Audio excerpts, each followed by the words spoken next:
Let's do, hello everybody. Let's do the screen, say, share. And how's that? Are we there? Give me a thumbs. We're there. Good. Well, good afternoon, everybody. I'm talking to you from a little shed about 200 meters from our local sewage treatment works.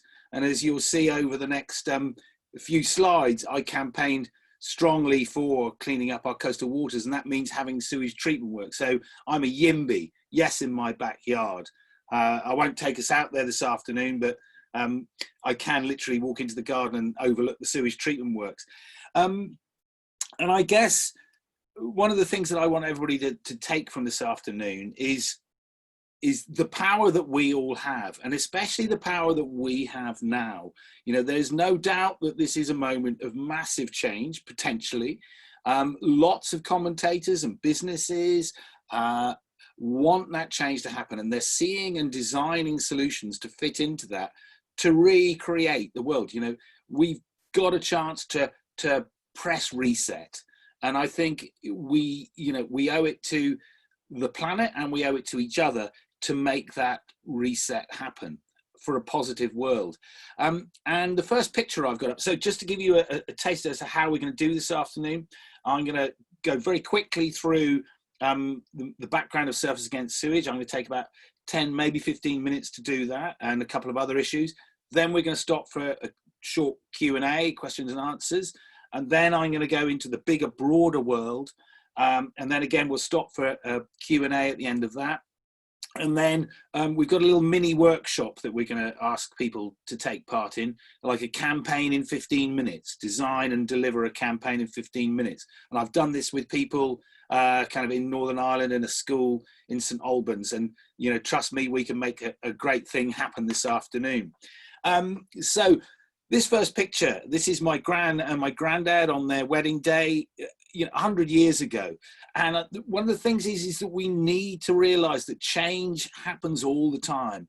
And, you know, if you looked at, if they were to see the world and even this thing that we're on now, this amazing Zoom, and that would just blow their minds. But all those changes that happen through their lives in the 100 years, we can make that change happen in the next 10 years. You know, the climate change, people are saying we've got 10 years to make it happen. Well, if you look at the changes within each decade of their lives and of that century that's gone since then we can realize that we can make that positive stuff happen. Let's go. Next slide. How do I get to my next slide? Why can't I get to my next slide? Can anybody explain? On the left. On the left. Where? Maybe. If I make it small, why can't I do that? My normal buttons aren't working. I think all the controls are on the left of the screen at the bottom. Oh, I've got you. Yeah, there we go. Right. Okay, so I grew up on the edge of, all right, we're away. I grew up on the edge of Dartmoor, natural environment, very happy chap. My parents used to take me out to the natural environment. I got a love for surfing in the outdoor world, and that appreciation of things like trees, an amazing picture of a beech tree popping out of its thing. This is kind of what connects us, and this is what drives me forward. And I think it's important to understand and to kind of, you know, use that as the tool, as the propulsion, as the fuel that drives us forwards. I even lived in a tree for about 2 years. No, I didn't really. That's just a good photo that I was able to take. But, you know, we get to live on this amazing planet. And I think there's a thing called the deal. And the deal is that we give back. We make our lives count. And therefore, we try and make the positive change happen. And, you know, it is an amazing planet, you know, from big wide open expanses like Dartmoor, the trees and the beaches, through to a murmuration of starlings. You know, it's a stunning place, and we give something back. That's the deal. And we, of all people, you know, we're the lucky ones. We'll have a roof over our heads tonight and stay warm and secure, and we'll have food. So even more of an onus on us to do the right thing. But I call that the deal, but someone has always put it better, and it's an amazing quote, this one. Activism is the rent I pay for living on the planet. And that is a quote from Alice Walker, who wrote The Colour Purple. And, you know, it would be wrong of me not to talk a little bit about Black Lives Matter and that whole, you know, big campaign. And again, that other fundamental societal change that we need to see happen. And I'll come back to that a little bit later. But, you know, I use this because she has got the most succinct version of what I believe. And I think that is so true. And if everybody appreciated and followed that, what an amazing, you know, buy-in we would have. And so a little bit of the story about Surfers Against Sewage. We set up in May 1990, so 30 years ago we formed. And we formed because we had the simple aim of going to the beaches and being able to enjoy it for the wonderful thing that it was. This is our local beach, Porthtowan, about a mile down the road from me. And nicknamed Porth Tampon. I've got a Houses of Parliament Select Committee report sitting there over on the shelf with me saying that the locals knew this beach as Porth Tampon because of the dreadful state it was in. But the driver, our aim, was to be able to enjoy the coastal waters for the wonderful recreational playground and a place to go and get physical and mental well-being. That's what always fired us, and that's what we always held in our minds and our hearts. And everything in this world is a combination of the two. We mustn't only ever let one of those balance between mind and heart. And even if people didn't care about surfing, you know, 14 million tourists come to our coastal waters, massive part of our local economy. So that was our aim. Unfortunately, there was a problem. And I'll quote Margaret Thatcher. She stated on BBC Nature in 1989, all sewage is treated before discharge. Reality was there were 400 million gallons of crude sewage being discharged around our coastal waters every single day when she said that. From Brighton to Blackpool, Newquay to Newcastle, literally what you flushed down your toilet went straight into the sea without even a basic screen in place. This is one of the outfall pipes in Cornwall that washed up onto Porth Tampon Beach. And this is Camborne, and you can see 2.5 million gallons of crude sewage flowing up the coast there. That's a bad haircut, although I've gone back to it. Look at that. That's a COVID lockdown phenomenon. But again, we used to see all these items washed up on our beaches, hypodermic needles, etc. And that isn't a set-up shot. That's a lump of human feces with a panty liner stuck to it. That was the dreadful state of our coastal waters. But it's easy to whinge. That was our problem.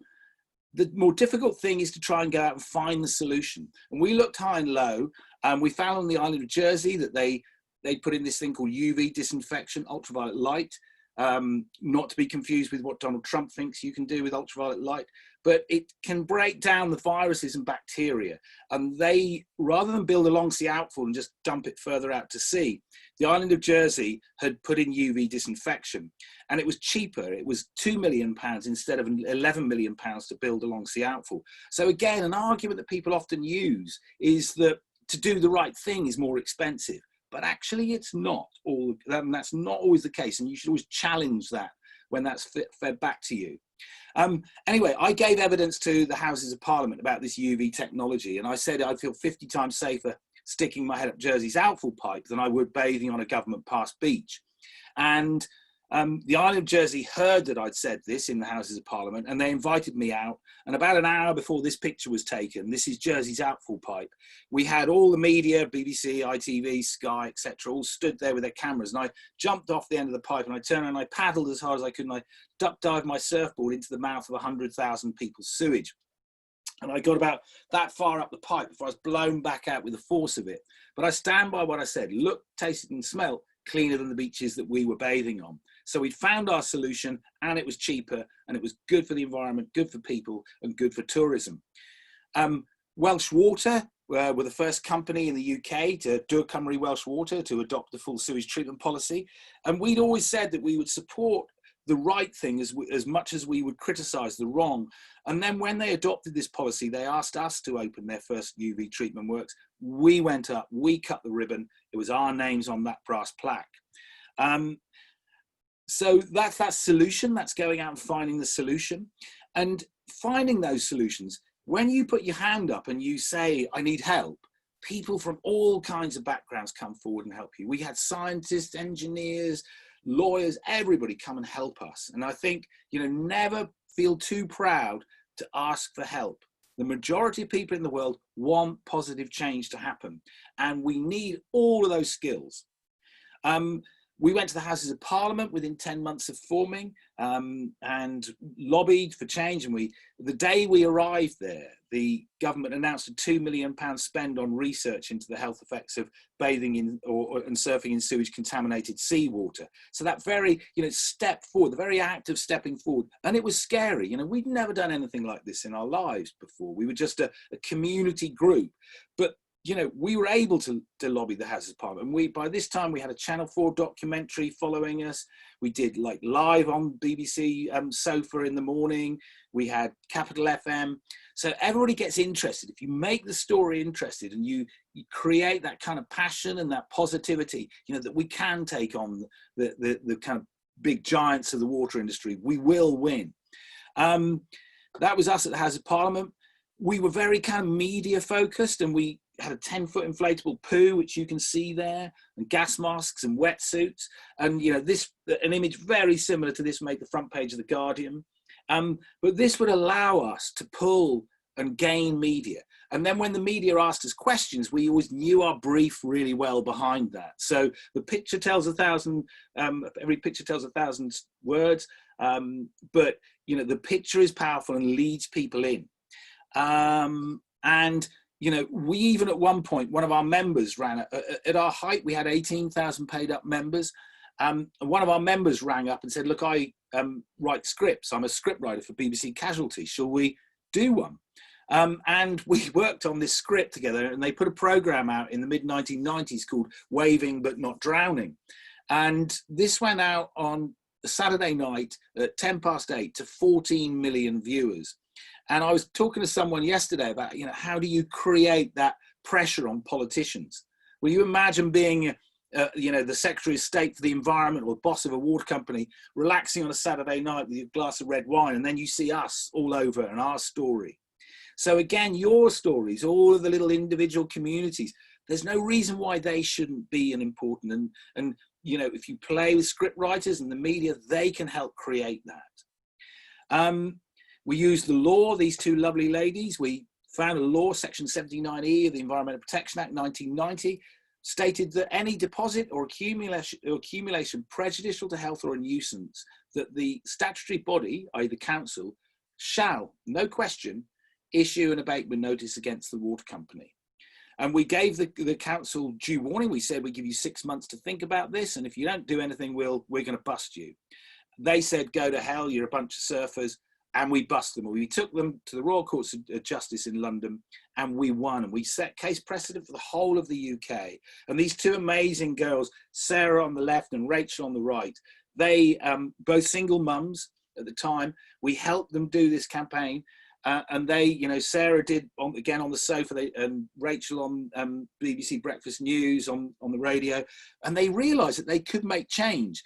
And from being single mums with no qualifications, Sarah, they both went back and got educations and things. And Sarah now is a teacher in Redruth, not in a primary school, about 5 miles from where I am. And Rachel went back, got her A-levels, got a degree in zoology, in marine biology, and then has finally become a doctorate out in Florida. So the kind of powered up women. And I'll come back to the powered up women moment in a little bit. We bought shares in every single water company. Why not? It gave us completely right of access to all of their annual general meetings, to all of their financial, ins and outs. And we learned how to understand and work in that environment as well, that positive area. And we had some good friends. This is this was again another member of ours, Glyn Ford, who was a member of the European Parliament. And he said, do you want to come and meet the president? So we went off to Strasbourg, and this is upstairs in the president of the European Parliament's office, Egon Klepsch on the right there, and we're presenting him with a dossier as to what we felt was wrong, what our aim was, what the problem was, but importantly, what the solution was. And so you can reach those points. This is that environmental report that I mentioned earlier that has the words Porth tampon and everything. And when you read this, I was called to go and give written evidence and oral evidence to it. So I put my suit and tie on and went in front of the Houses of Parliament and Select Committee, and they quizzed me on all of the stuff around sewage treatment and UV and people getting ill, etc.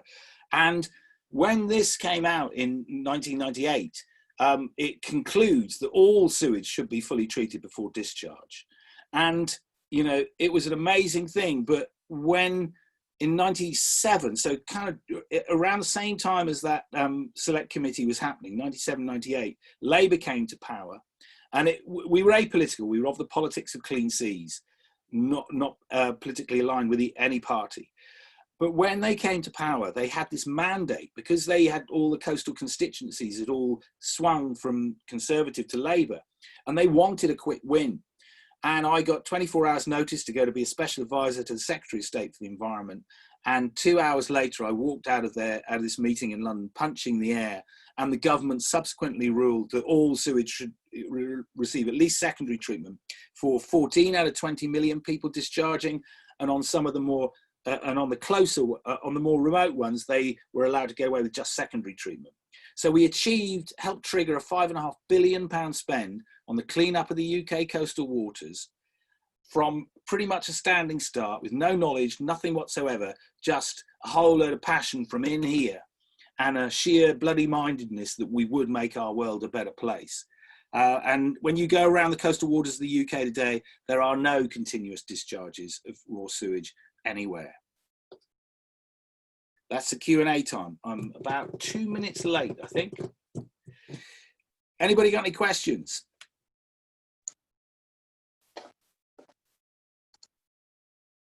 Right, so if you maybe just want to unmute yourself if you have a question. I have a bell, by the way, as well for later. Chris, can I ask a quick question, please? Sure. Hi, Patrick. In Ireland, it's slightly the government, and that's a bit stranger and different over here. Yeah. But in the polytunnels or community garden I'm in now at the minute, I'm trying to set up a new one, but anyway, there's a stream or a burn runs straight through it, and I never seen anything like it. It's disgusting. What would you do about it, or who would you go to? Does Northern Ireland have an environment agency? Yes. Okay, so I would write a letter to your MP and copy it to the Environment Agency and to Northern Ireland Water, because there's a water authority there, isn't there? Yeah, they're supposed to come every once a year, whatever, and read this burn out or stream, whatever you want to call it. But I've been in that polytunnel for 2 years and I've never seen the man with a digger cleaning it. So, well, if you take a picture next to it, scoop a sample up, hold it in a glass of water like that, and say, this is disgusting. Yeah, it looks like someone's flown into it, but I'm not saying it's waste, but it's not good looking, put it that way. Like. So, and ask for an analysis to be done. Yeah.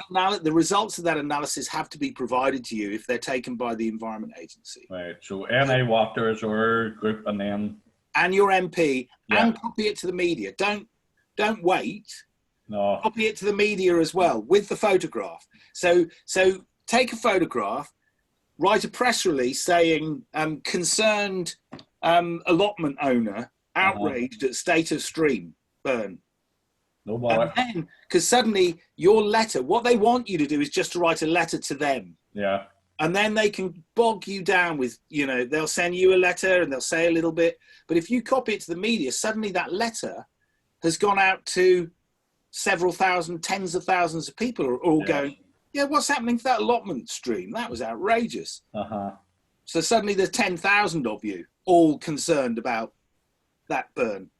10,000 Patrick hoses is a scary thing, but anyway, that's great advice, Chris. Thank you. And there's another quickie as well. There's a guy, I will be coming to Northern Ireland. I'm doing some more seminars in Northern Ireland. I came over and did some work with a guy in Belfast called Darren from Beyond Skin, who initially came on one of the Eden community things. Yeah. And I was out there in February, and it's likely that I'll come again. And there's funding for that and funding for bits of coaching. Good. I would be available to do a little bit of coaching with you around that as well. Thank you, Chris. And that's through, again, that trigger was Eden Communities that set that up. So. Right. Thank you. I'm seeing Greg raising his hand, and I think there's one question in the chat as well. Okay. Hiya. Hello. Hi. One of the things that's really concerned me quite lately is Greg. Hello, Greg. Oh, hi. Thanks for this. Yeah. One of the things that's really concerned me quite lately is because of COVID, all the single-use PPE. that's being generated. And I know City to Sea and Surfers Against Sewage have kind of raised this issue quite a bit. But this is something I don't know if, you know, what your thoughts are about this, but obviously I think I'm quite concerned about sort of, you know, the amount of single-use PPE that kind of being generated. And I've seen sort of the pictures of sort of single-use plastic gloves and masks sort of littering the oceans and this kind of thing. And this is really sort of, you know, we've got a big plastic pollution problem as it is at the minute, but I think this issue of sort of PPE is really quite concerning me. And I've sort of seen the kind of the quote and stuff saying about that we could have more masks in the sea than jellyfish in the Mediterranean. So this is, you know, this is becoming a sort of worldwide issue already. And I don't know if you've kind of got any thoughts about this and what we can try and do to try and challenge this. Again, raise your concern, you know, so if there's any, you know, raise that to the MP, raise that to your local newspaper, be a concerned citizen. And, you know, it's a throwaway thing. People are doing it because they're not disposing of it properly. So everybody can choose to dispose of their PPE properly. You and, can, and it's, sorry. Carry on, Joe. You can recycle single-use gloves through Spontex through TerraCycle, but you cannot do that if they've been used for personal care, as in poo and blood. But if like I use them whenever I'm doing the bins or doing any cleaning, I recycle them through a local group. But yeah, it's poor information. That is not widely known. It's just that something that I'm particularly interested in. But it is horrific to see next to the hospital, in the road leading to our local hospital, loads and loads of masks and gloves and things just blocking drains. Ugh. Anyway, I'm gonna but now. So I think around all of this we need to set that norm, because you know it needs to be made unacceptable that you do that. And if that's signs, if that's bins, you know, we need to get the council need to get their heads around this, because at the moment, in a way, we need to lead this. If there's one thing I kind of would be able to say about the whole COVID thing, is that the leadership haven't led. And I think it's down to some of us as communities to step into that space. So even if it is erecting one sign at your local hospital, you know, and maybe we do it as something that comes out of this group, is to design, you know, maybe it's one of the little campaigns that we pick up and we create a campaign about this at the end in our 15-minute mini campaign, is how we raise awareness of this. And importantly, that we put in a solution. If it's clean, recycle it. If it's not, put it in the clinical waste bin. You know, and a simple thing. So shall we agree that that can be one of our campaigns that we do in 15 minutes at the end? Yeah, we got 2 takers. Greg and Joe are in on that group. Okay. Any other questions? And otherwise I'll keep moving. We have one more question. We had 2 more questions in the chat. Maybe we take those quickly, and then there will be another question and answer, so bit at the very end as well. One was, how did the membership work? Because it seemed that the influential members played an important role in PR successes, and that Susan asked that question.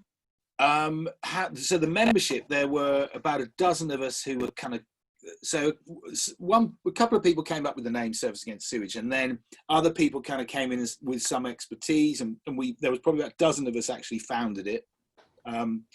We decided that we'd charge £2 membership. We didn't really know why. We thought we might be able to buy a sewage treatment works, but after about a week we realised they were a couple of £1 million, so that wasn't going to work. But those initial members became known as the A members, and if anybody wanted to change the constitution, they had to come back to those. But all the other members basically were, they helped fund it, and they would buy T-shirts and sweatshirts.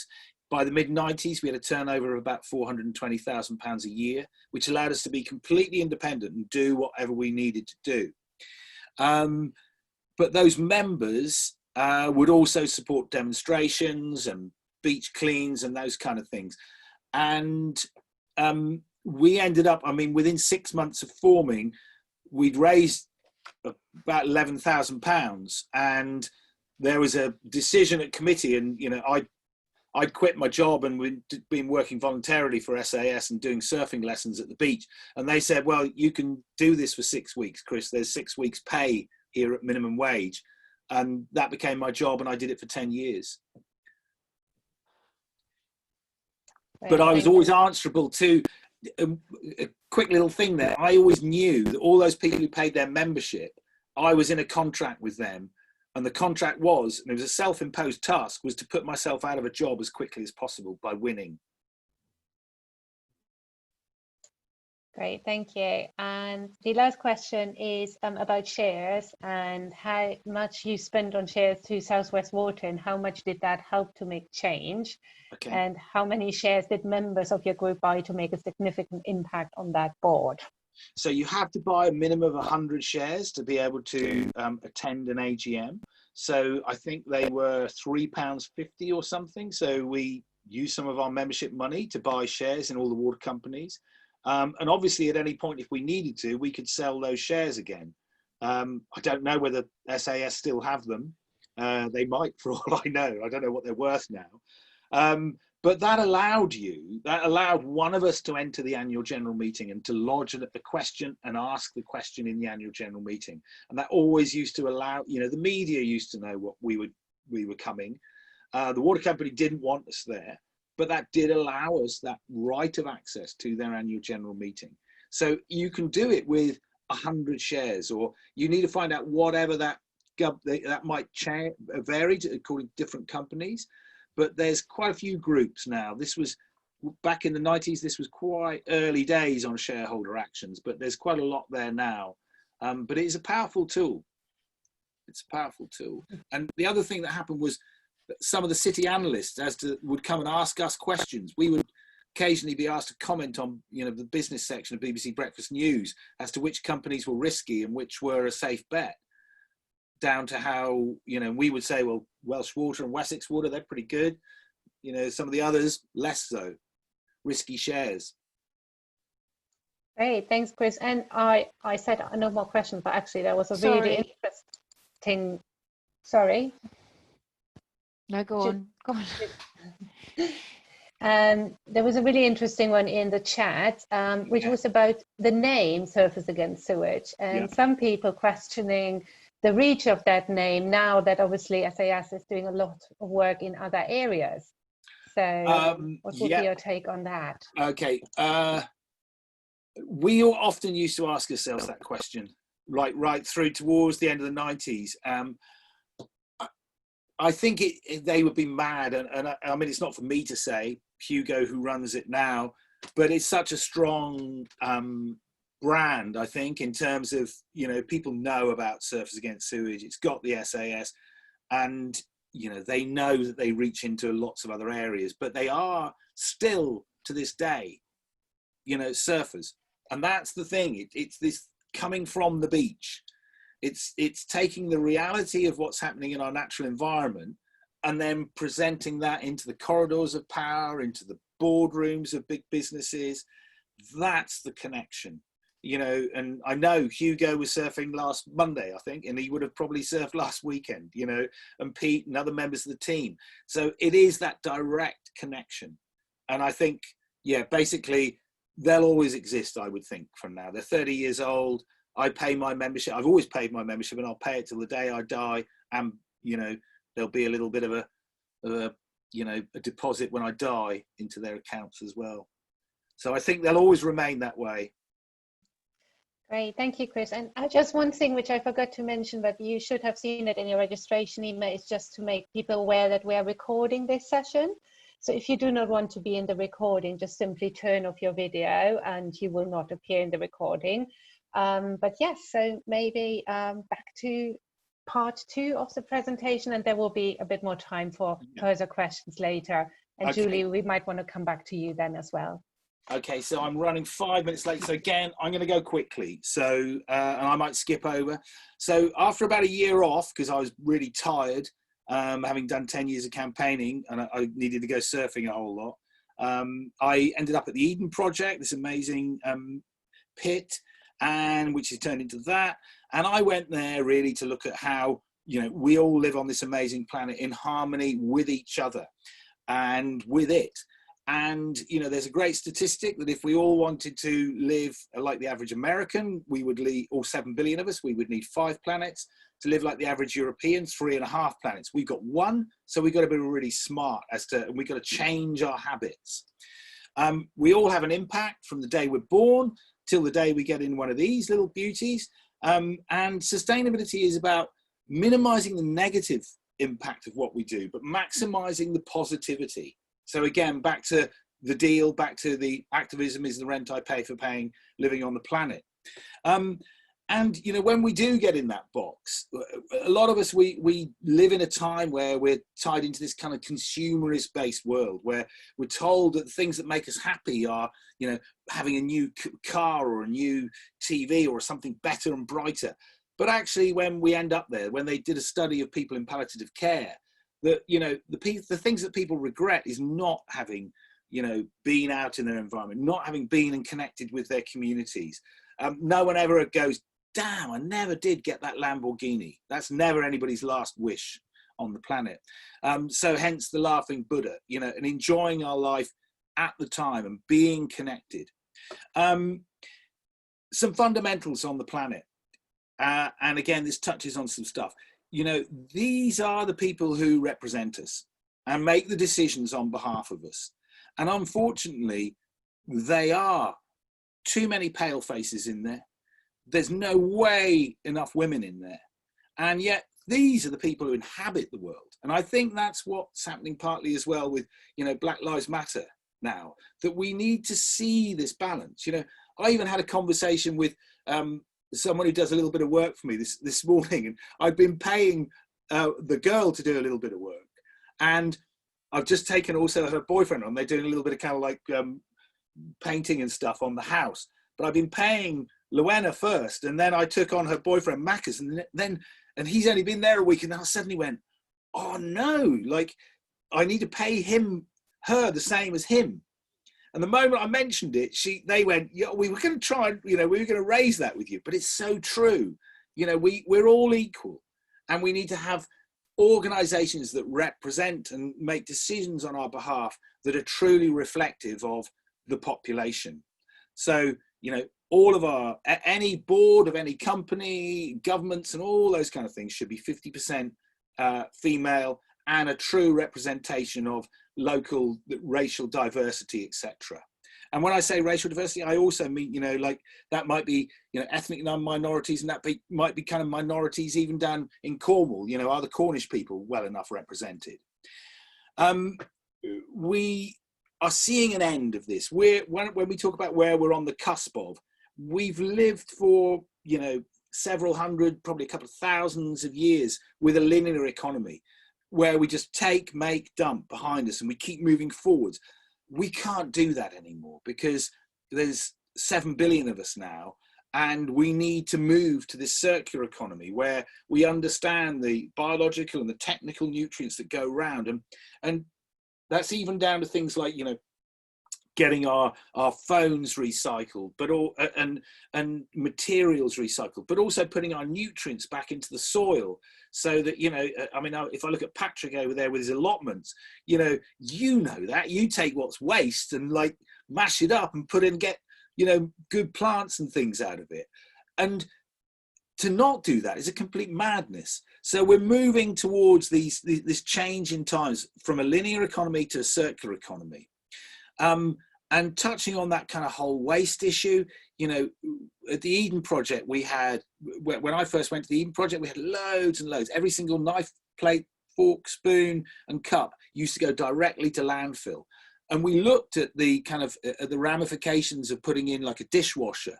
So we did this waste analysis, and we all went through every single bin on the busiest days of the year. But one of the big ones was all of the food the crockery and the cutlery. And we put in a dishwasher, and that reduced our landfill by 9 tons a year, reduced the material and energy impact of manufacturing those products to us. Socially, we created 2 jobs, and people got a nicer cup of tea, and they could have salad on their plates because the plates were stiff. And so financially, we sold more tea, we sold more salad, and we saved ourselves 159,000 over 5 years. As I said, I'm a YIMBY. Eden is also a YIMBY. This is the waste neutral compound at the Eden project. So again, proud of our waste. Triple bottom line thinking. This is where we, rather than just driving profit, this is the people, planet, profit, social and environmental, as illustrated by that dishwasher debate there. Global risks, this is 2020. Interestingly, they didn't pick up on, this was a World Health Organization thing. Things like COVID were in there, but not as high. The top 5 were all seen as climate related, and we have a climate emergency. And one of the big debates is how we move forwards over that, and how we create that same sense of urgency and buy-in from the world's population that's been achieved in trying to deal with COVID. And it impacts, climate change on, predominantly, and the first people in the front line are some of the poorest people in the world, who ironically have some of the smallest carbon footprints. But it also does impact here. This is that railway along the southwest coast through Dawlish, in the storms of probably 6 years ago now, completely washed away. We have the wildfires raging in California and Australia. We have our reefs being acidification of the ocean, destroying our reefs. And this really scary one, which was the UN saying that the world is on notice, that 1 million species could become extinct. But we have this weird thing. We still, as a species, humans still are arrogant enough that we think that we're not going to be one of those 1 million species. If I was a betting man, and I'm not particularly, but I would definitely put money that if the million species go, we're going to be in that million. And some of this is how we communicate it. And also climate change, it did. Again, another UN study, it helped trigger war. The Syrian war crisis happened, and that then led to mass migration, and that led to political instability. So there's all these reasons to try to get things right. Luckily, we have amazing people like Greta Thunberg doing an amazing job of raising these things up the public agenda, but we need to do more than declare an environmental emergency. We need to act. And that acting comes down to us as individuals, but also in all of the organizations that we engage with, from government through to councils, through to the products we buy. And there's no time to waste. They're saying we got 10 years. Well, if you do a quick calculation, you take out weekends, you're down at 2,610 days. We've got to get going. I'm going to go really quickly. We need to buy products from good companies. So this is a great book. If you want to go out and read some good books, I'll reference a couple now. Let My People Go Surfing by Yvonne Chouinard of Patagonia, and look at their company mission. We're in business to save our home planet. And again, if you dig in, these open up loads of thought processes for you. This is brilliant. Have a look at B Corporation. This is how organizations and companies can run, and they look at all of these things. So their environment, their customers, their governance, their workers, and their community, and how they engage. And you'll find companies, so it's no longer just about profit, financial profit. It's about profit for the community, for the workers, for the team, and for the planet as well. And you'll find a lot of companies starting to engage in this. Ben & Jerry's are in there, Patagonia are in there.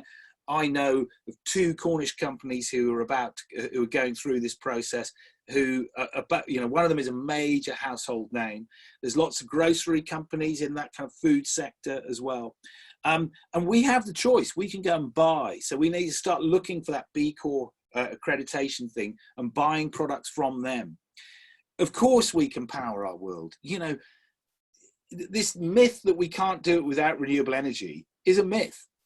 There's enough, there's an old quote that says enough solar energy hits the face of the planet to last all 7 billion inhabitants for 25 years. And that's every single day that amount of energy hits the face of the planet. It's just that we've been locked in with our technologies pointing in the wrong direction. And there's a great quote again from General and then President Eisenhower that states this, that, you know, if we apply the genius of our scientists and our engineers and the passion to doing things and inventing things, you know, like amazing wind turbines or whatever, then we can solve this. And people will criticize and they'll say, yeah, but, you know, they're not efficient, the wind farms. They're way more efficient. And it's like the old, you know, brick-sized telephone that we used to have. If we hadn't had that, we would never have got to the slick little things that we've got now. You know, electric cars. Again, you go back to my gran and granddad's time and you think how rapidly in the 10-year period, the change over electric cars and where they're, you know, their fuel efficiency, their acceleration, the battery capacity, all of those things are changing at an incredible pace.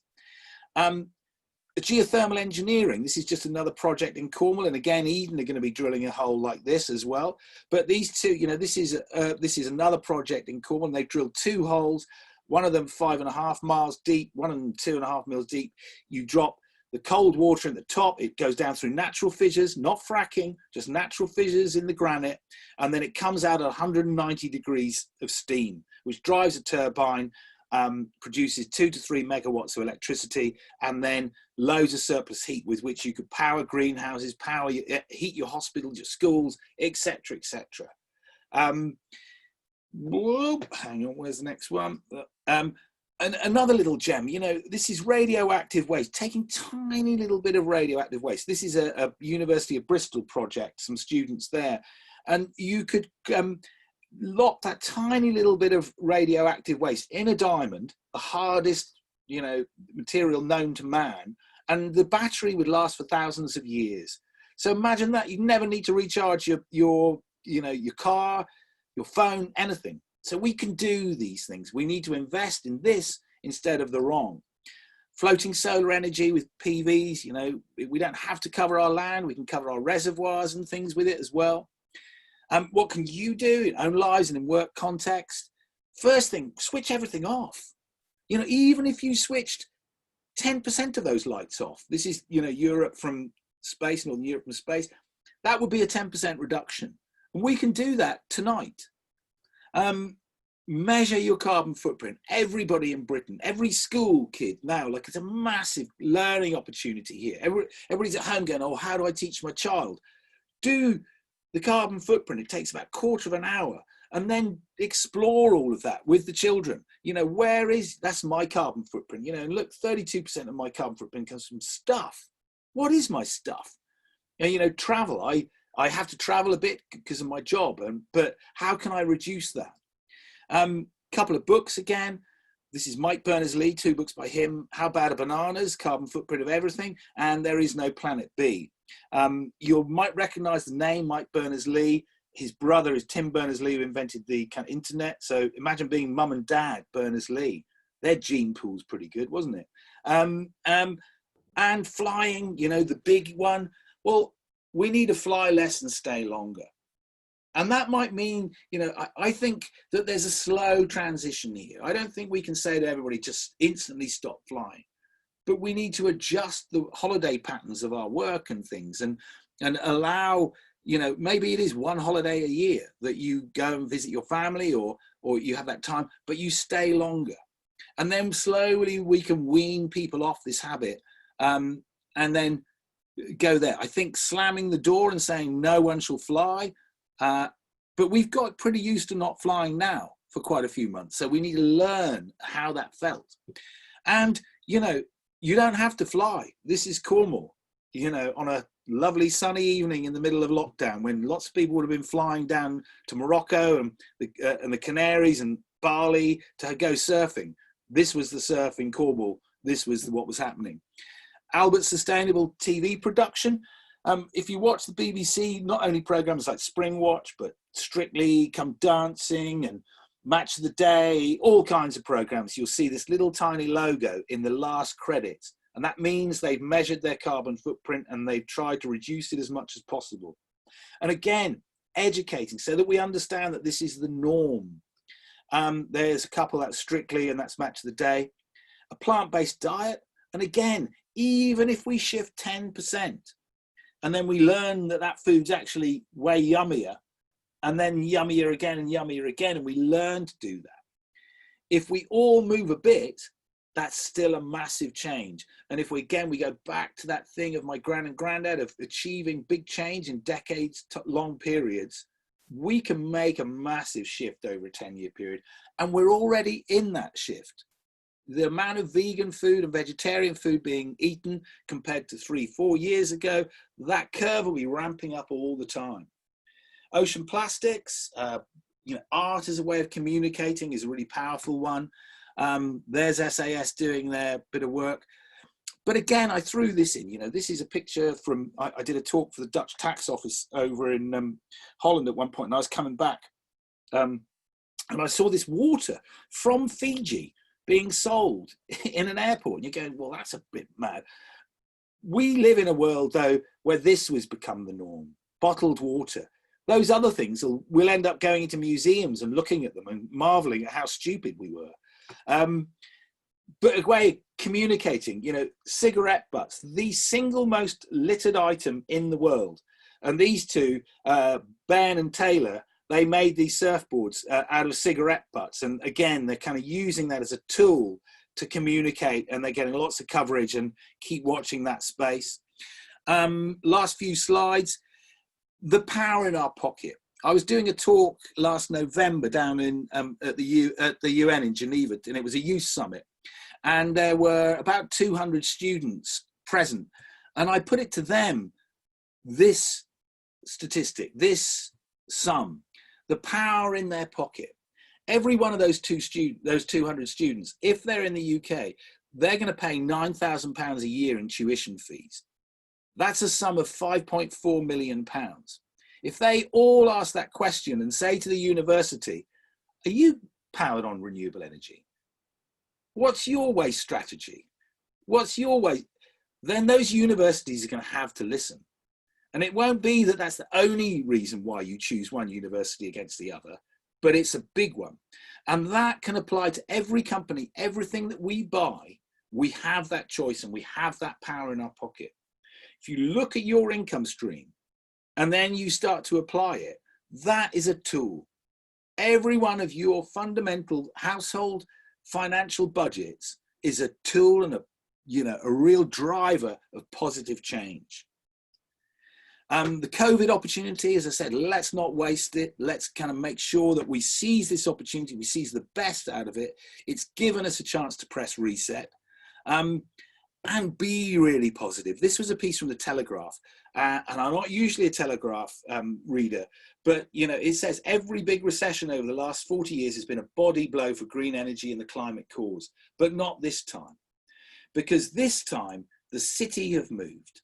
The financial institutions have moved. Solar energy is, I think, something like 10 times cheaper than it was in 2008.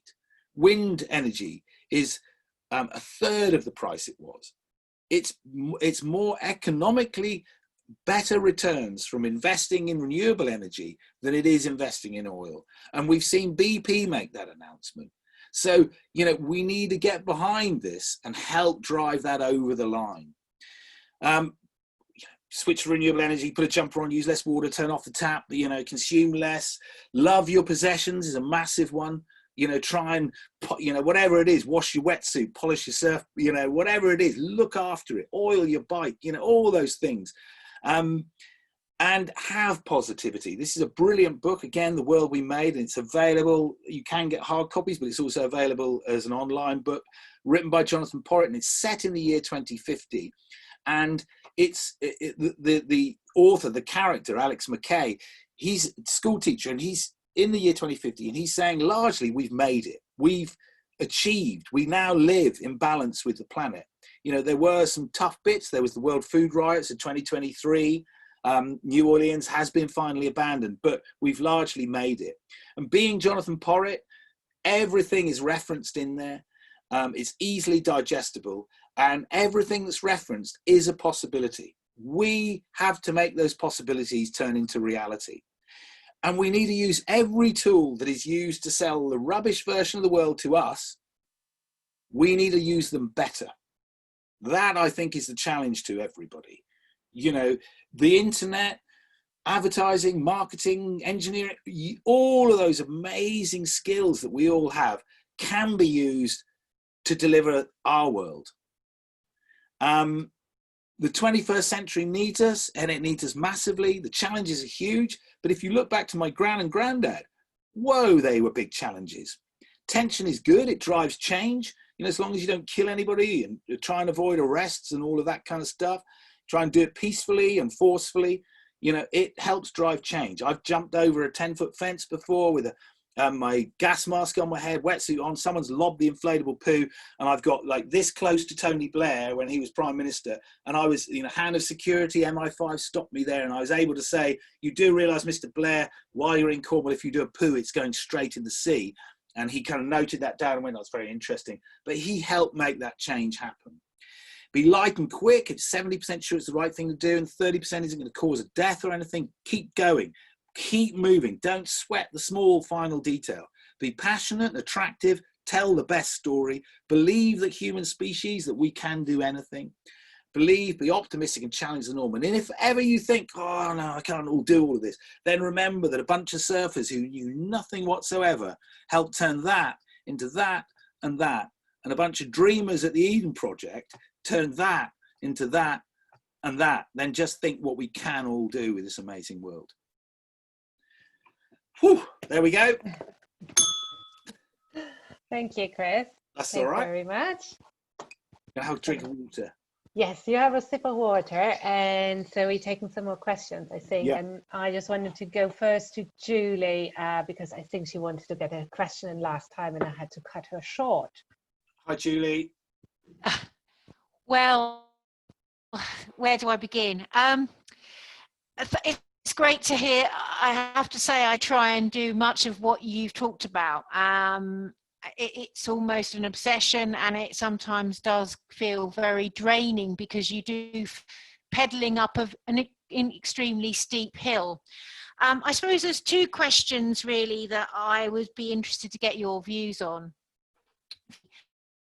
Yep. How can we try, or what are your thoughts on connecting people back to nature, back to the fact, you know, the litter that they drop outside my house on a regular basis that I go and pick up?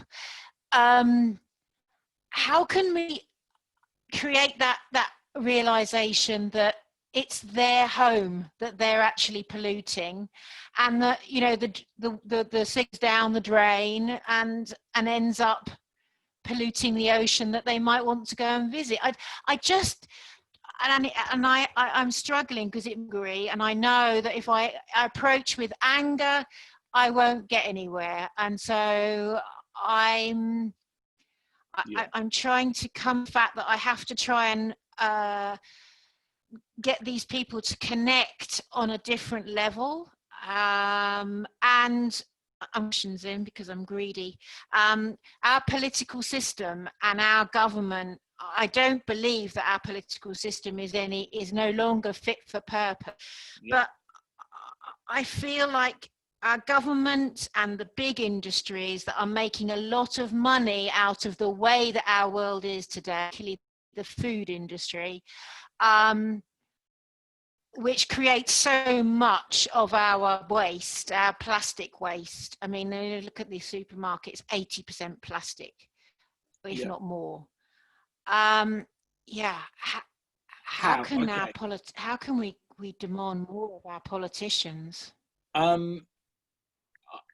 One, I think everybody needs to learn, you know, voting, we need to change the political system. I agree. And I think, again, you know, can we do that in 5 years? Can we do that in 10? I would like to think we can.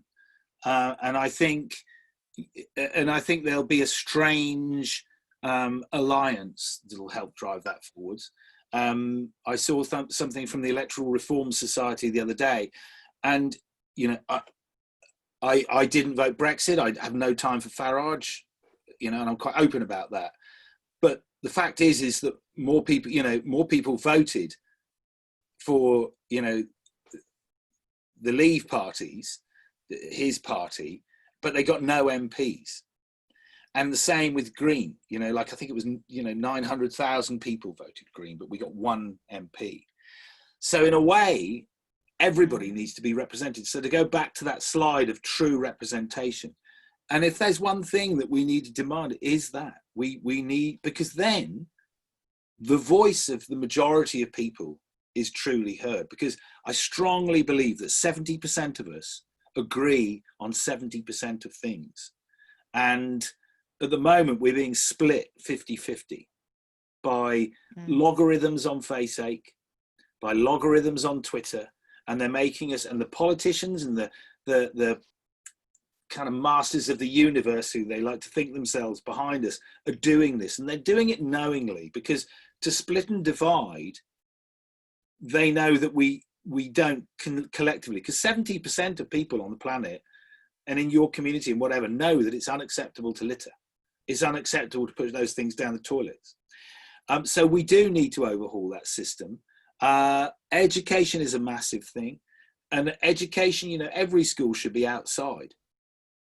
You know, they should be spending time outside, and we need to ensure that those things come onto the curriculum, that we let people understand, and that's going to be down to some educationalists, but it's also going to be down to some of the geniuses that are coming through. I was doing some mentoring with on a voluntary basis with a young 23-year-old yesterday who, you know, he won a BBC Creatives Award, and, you know, you talk to him and his mind, and using technology that I have no idea what he's even talking about, because he's 23.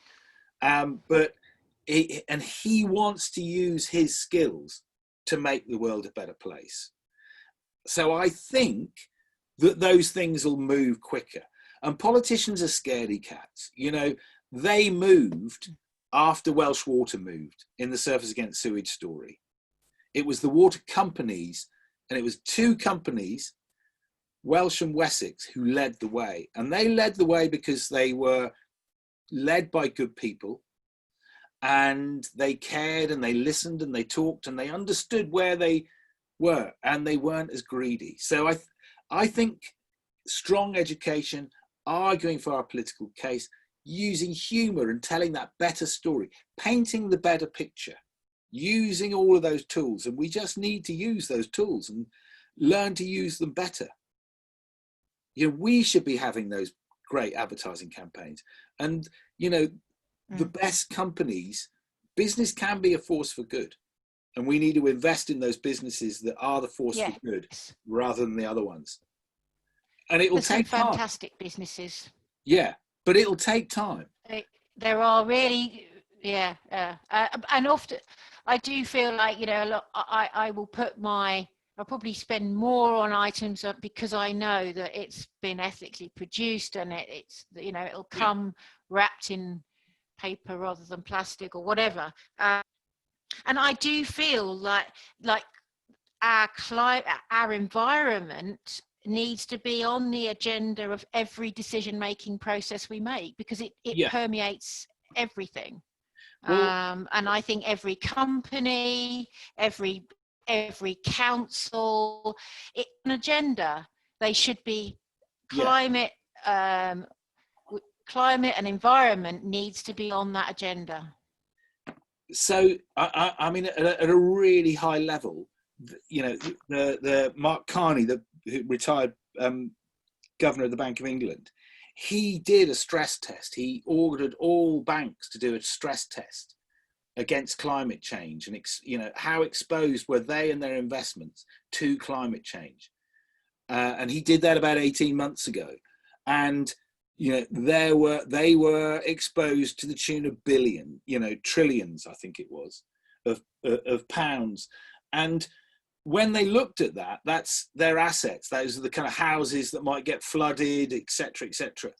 But when they looked at it, they then go, okay, but, you know, therefore there's got to be something to address that. So where there's a risk, there is also someone's got to deal with that risk. So those are the companies that will come through. Those will be the renewable energy companies that come through, because to invest in them is less risky and will remove the risk. So there's financial institutions, and we're going to need some of that. But again, there's a big growth in ethical investment, and we can make those decisions ourselves. So I think we start to own, we own the banks, it's our money. We can choose the power in our pocket and how we make that work for us. Great. Thank you. There was also one more question to take from the chat, which I heard you speak about before, which was around the resilience and how can we engage people to look after their own well-being and their own kind of how to build their resilience. And I think this is a question which probably a lot of us on the call are kind of grappling with at the moment, as there obviously are so many new challenges on top of the old challenges coming our way right now. Okay, so I did have one slide that I sometimes use in these talks, which is of the Kardashian family, and I sometimes start my talk with that family because we think of them as the VIPs. You lot out here who I'm talking to this afternoon are the VIPs. You're very important people. You care, you give back, and these are shifts we need to see in our society. The people that are applauded, and again, we need to see a change in wages. The most important person in our parish in Cornwall right now, for the parish of St Agnes, is the toilet cleaner. We've got a whole load of tourists about to hit us in 2 weeks' time, and our toilets aren't open. So all those tourist businesses are all going, oh my goodness, if people can't go to the beach and go to the toilet, tourism will fall down. Now, with that toilet cleaner will have been recruited on a minimum wage, I bet you. But actually, they're the most important person, other than the doctors and the nurses and the care workers. And so there's a shift there. That person is more important than a big businessman who owns the hotel. And there needs to be a readjustment and a balance there. So that helps people be more resilient. And I think, as I said, you lot of VIPs, you need to look after yourselves as well. I reached a point in the mid-1990s. I had a relationship breakup in the middle of running Surfers Against Sewage. And, what I did was I put myself more into work, and I completely burnt myself to a cinder, to a point where I couldn't walk down the street without bursting into tears. But I went back and I reconnected with nature. I reconnected with the thing that powered me up in the first place. And, I put my arms around trees. I went surfing, and I spent time with my mum and dad and good close friends. So we all need to do that. We need to, express love for each other, tell people that you love them, and allow other people to love you. That's a really important thing. Feed yourself, your mind, your body, and your soul. Go out and find those things that make you feel good, and don't feel that it's only on your shoulders. Even this community, there's like 25, 30 of us here this afternoon going, we are going to make a difference. And we need to take strength from each other in all of that. So there are a few important things, and, do take that time and feel okay with what you do. And when you get a success, feel proud about it. Take a little bow. Someone once taught me that. They said, why that they put me up in front of a whole lot of other people, and they said, take a bow. And I kind of went, oh, I can't. We should take a bow. Diana, you've organised this afternoon. Take a bow. Eden, we've done well. We're important people. Great. Maybe. Hello, Irene. Oh, no, sorry. Sorry, that was answering my question, Chris. I just wanted to say thanks. And more to your point, sorry to interrupt. I heard a statistic that plumbers actually save more lives than doctors, statistically. Just more to your point about the toilet, which is I always thought it was a great statistic. I just wanted to add that because I really like that point, and I'll yield to the floor. Thank you. Okay, lovely. Thank you. Yeah, I might not tell my partner. She's a doctor. No, but she would agree, interestingly. She would agree. I won't tell my plumber. Well, I am living in the community where the guy who started freshwater systems in plumbing in the UK is coming from. We have a very small station for him, but I think there were definitely many lives saved. So I'm just looking at the time, just conscious of the time. So I just wondered if we want to actually now really go to the VIPs for them to think about those things. This is the workshop? That is the workshop bit. Okay. So our little mini campaign is choose a subject, and we've got one, which is PPE being littered. And what I want you to do in 15 minutes is to come up with a strap line. So our strap line was Surfers Against Sewage, which was our name, but it was also the strap line. An image, so you can have any picture you want and you just describe it. So you can have a photograph, or you can be anywhere you want at all, and you can have anything in that image. You can have a person, whether they're alive or dead, a celebrity or a scientist or whoever you want, you can have them. And you can have any piece of music you want. You don't have to play it to us, but you can say it's this piece of music, and you've got to present this in a minute. As an example, when I did this in Northern Ireland, some people were talking about a cycle track that they wanted to see built. So they had a picture of the lovely cycle track that they managed to build, and then they had it being opened by Freddie Mercury, who they brought back from the grave, and he was singing "I Want to Ride My Bicycle." Okay, so that's your task, and we're going to give you. We're going to be tight on this. It's going to be 10 minutes, I think, in your little groups. Can we give that a go?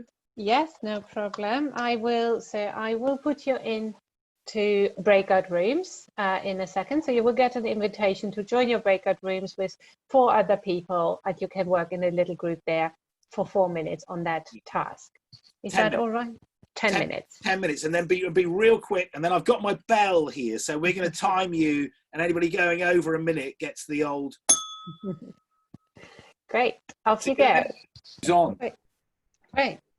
Over to you, Chris. Are you having your bell ready for the ringing it back? So if you can do it in less than a minute, that's great. But I'm going to time a minute. Am I timing? Yes, because I've got the bell. Yes. Who's first? Who's first? I am. I was in room number 5 with Roxy. Roxy and I wanted to promote disposable PPE. So we have the slogan, don't throw but grow. We have the song We Love the Earth from Lil Dicky is called. Lil Dicky, We Love the Earth. Very cheesy song, but it's a good one. And then we want the person to represent the campaign is the head, Ruth May, who was in the press conference all the time with Boris Johnson. She's representing the NHS. Okay. So she's a good person. She knows how many gloves are used, and she can implement it immediately in the NHS. So double whammy, PR and implementing. What else do we need? Oh, visual. We have a lovely visual. Can we show it somewhere? We have a lovely visual found on Safety and Health magazine. It's gloves who are in the earth, and then plants are growing around it. So that will be our visual for the campaign. Brilliant. That's great. Yeah, you're on time. Good, brilliant. Thank you. That was great. I liked your PR woman. She's right in at the highest level. Everyday broadcast. Right, next one. Brilliant. Thank you. Who's next? We're happy to go next. Shall we go next? Yep, you're on. Okay, so disposing of your PPE, we went for the strapline of protect the planet as well as yourself. And the images that we were looking at doing was real life images of how nature is affected by PPE that it might find, because we felt that is really impactful useful on people if they can immediately connect into that. Our person that we wanted to use for the campaign was Steve Irwin, because he has everybody had there was like a global love for him, and everybody knew how passionate he was about wildlife. And he just had this beautiful persona that people could connect to. And we decided as part of our campaign, we would have Steve singing to the tune of "Is This the Way to Amarillo?" This is the way to love your planet. Cool. And everybody could join in with that. The kids would love it, and they would drive their parents to become involved. And Steve could, you know, if he was doing this on social media, people would join in with it. And we felt that good fun lets people connect in more. Brilliant. Brilliant. 5 seconds over, but brilliant. Well done. Love it. That was great. Thank you. Next. I was in a group of 2 with Jo, but Jo's much better at taking notes than me. And does she want to? Hi. Hey, Jo. Right. Hello. Right. So the subject is PPE. Mm-hmm. Don't dispose of it. Put it where it counts, in your pocket. Take it home. Yeah. And we thought we'd have Charlie Fairhead doing a very theatrical putting on of the pingy latex gloves. And wonder where that's going, and maybe a casualty theme, perhaps. Okay. And the image we had was actually, you know, flash floods. Yeah. The road, the gutter there's flooding. Why is it flooding? The storm drain is blocked with gloves. Whoa. So, and it's bubbling up and everything. So that is basically. That's the direct result of the casual way with which they have been treated, these poor little gloves. And I think that's kind of where we got to. Okay, brilliant. That's lovely. I like the casualty thing. There's a kind of like synonymous with, you know, like the casualty, but also the casualty of the COVID and the casualty to planet Earth. Yeah. You know, like the planet Earth's in need of some urgent care as well. Love it. Absolutely. I was sitting in my breakout room on my own for a little while. I thought I was going to do my own. And I was very happy that Adam joined me. Oh, good. Lovely. Thank you.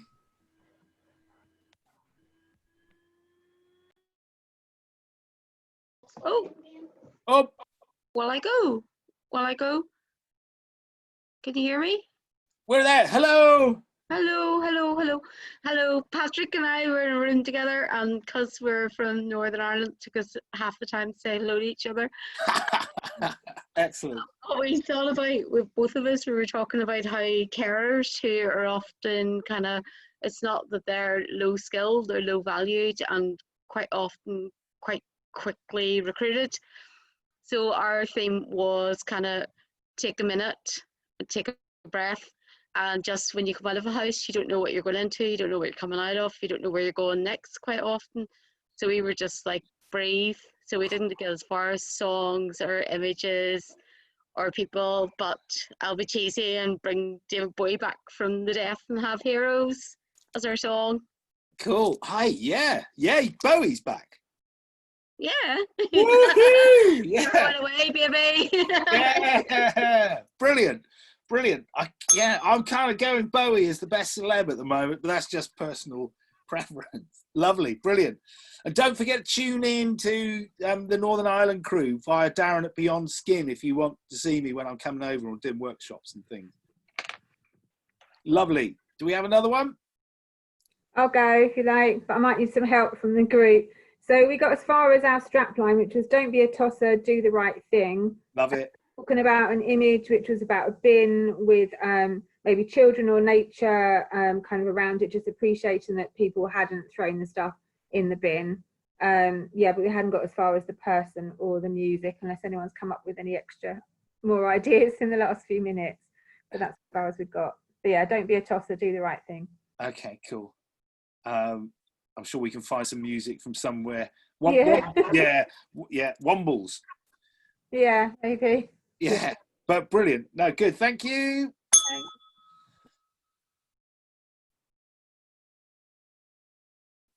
Diane, do we have any more? I would just say give it a half a second. Do you want me to say ours? Yes. Hello. Hi. I think ours is again the same kind of category. Our strapline was protect yourself, protect the planet. Nice. And the image was around PPE on a person, and then the person disappears, and then the PPE sort of falls to the ground. And we thought it might be sort of someone sort of saying, "Oh, it's only just me," or something, and then other people, and then the same thing happened to lots of other people, and everyone just said it's only just me, and then it all kind of gathered together, and it was just kind of this powerful image of just all this PPE kind of gathering together. Great, love that. And the only music we thought about was Hot Chocolate, Sexy Thing, because the PPE was coming off people. Okay, yeah. I like that. Yeah. That's nice. Good. No, that's brilliant. Lovely. Thank you.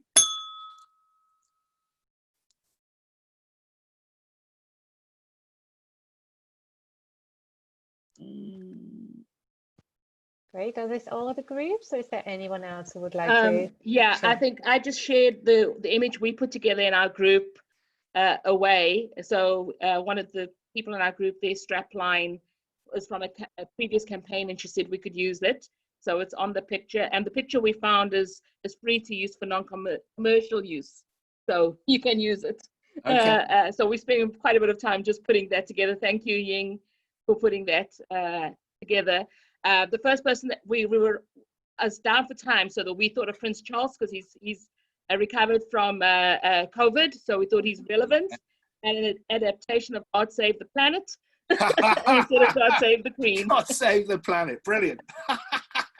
Love it. And that's us. Oh, that's brilliant. That's brilliant. You should put that one to him. You should contact him and say, when he gets to be king, can he have that one instead? That's such a good idea. That's brilliant. He's never going to be king. He's never going to be king. Well, yeah, but like just for kind of like a few, he might do it if he had God Save the Planet. He's quite pro-environmental, actually. He might. You never know. Yeah, he might make him do. Yeah, brilliant. Thank you.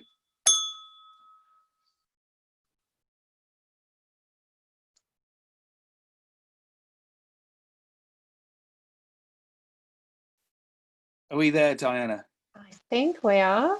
Okay. So big thank you to you, Chris. Well, I'll just do what my daughter calls a marshmallow clap, which is kind of translating into much appreciation, and thanks so much for joining us today. Yeah, can I just say as well, that was a brilliant, and I hope that was helpful to everybody. And the 15-minute thing is, it's about thinking quickly and never feeling that you can't be that creative. And you saw, like, that was 10 minutes of creativity, and everybody came up with something in there that was of value and would engage people. And that is how you go and do it. That is how you go and do it. And we do it, and if we then put your hand up, you'll suddenly find someone who can create those images, who can do the computer simulation to have 1,000 people dropping their disappearing with taking their PP off to Sexy Thing, and Hot Chocolate might come out of it. All of those things happen when people catch on to fire and enthusiasm, and I think that's what you've all shown this afternoon, that you've all got. And thank you for tuning in. It's been lovely. Thank you. Great, thanks so much, everyone. Also from me, just a thank you for joining. I just put a link to where you find out about our future events. So we have these talks and workshops and spaces. We have 2 to 3 each week happening, and you just find more information on our Eden Project Community's Facebook page. And so so much for joining, and I really hope to see many of you soon at future meetings.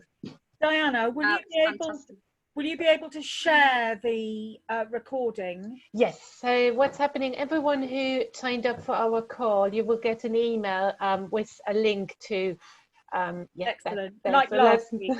That's fabulous. Yeah, so next week. So I would think probably by say Tuesday or Wednesday you should get an email, and it will also be posted in the Facebook events.